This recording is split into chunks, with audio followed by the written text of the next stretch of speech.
დღეს მოვედი ექსკლუზიური რიტუალით თქვენთან, არსად არ აი ეს გვინდა, დღეს რა გავაკეთოთ, მოგვიყევით. კი ბატონო, ესე იგი, ახალმთვარება გუში მქონდა. კიდევ ახალმთვარებასაც კეთდება და პლუს 2 დღე კიდევ გაქვთ ვადა რომ გააკეთოთ. ესე იგი, დღეს აბა, ჩავიწერო. ამას ქვია მთვარის ელექსირი, შეგიძლიათ დამზადოთ. აი, ძალიან ისე მაგიურად ჟღერს, მაგრამ მარტივია. ესე იგი, გვჭირდება რა? კალამი, ფურცელი, გვჭირდება ჭიქის წყალი, ოღონდ ჭიქა უნდა იყოს მინის, ანუ გამჭვირვალე უნდა იყოს, ავავსოთ, ზომას არ აქვს მნიშვნელობა, წყლით ავავსოთ. ხანის წყალი. კი ბატონო, კი ბატონო, ცოცხალი წყალი ჯობია, კი გამდინარე.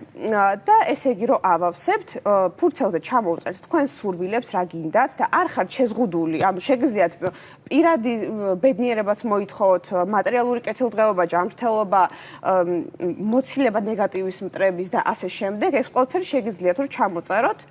და რომ ჩამოვწერთ, ვკეცავთ ამას და ვდებთ ფანჯრის რაფაზე, ესე იგი ღამე ვტოვებთ, აი ამ შევუცურებთ, ესე იგი ამ ჭიქას ქვეშ, კი.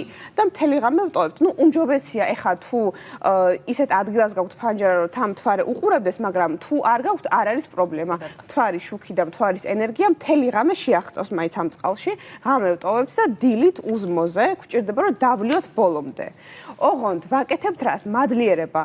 შეგვიძლია ვთქვათ, რომ მადლობა მთვარეს, მადლობა ზეცას დახმარებისთვის და აი მადლიერებით ვსვავთ, ესე იგი ამ წყალს და წარმოვიდგენთ, რომ რაც ჩავიფიქრეთ, ეს უკვე ჩვენია და აი გაიწმინდებით ბოლომდე და შემოვა ეს ენერგიები. ფურცელის შემდგომში შეგიძლიათ, რომ შეინახოთ. თუ აივანი გვაქვს და აივანს უყურეს მთვარის შუქი ლამაზად. კიდევ უფრო კარგია, ღია სივრცეში შეიძლება, კი.